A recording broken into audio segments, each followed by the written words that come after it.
Tässä videossa neuvon, missä kohtaa kantapohjan kavennus tehdään ensimmäisen kerran ja miten työ etenee tämän jälkeen. Kantapohjassa ensimmäinen kavennus tehdään täällä kauimmaisella puolella. Siinä sivusilmukat ja nämä kantapohjan silmukat neulotaan nurin yhteen. Eli nämä kaksi silmukkaa neulotaan nurin yhteen. Työ käännetään sen jälkeen. Ja ensimmäinen nostetaan oikein. Tässä kohdassa mä katson myös, että silmukka asettuu kauniisti. Se ei ole liian kireä eikä liian löysä.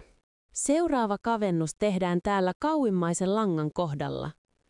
Tässä kohtaa silmukoiden takareunat neulotaan yhteen.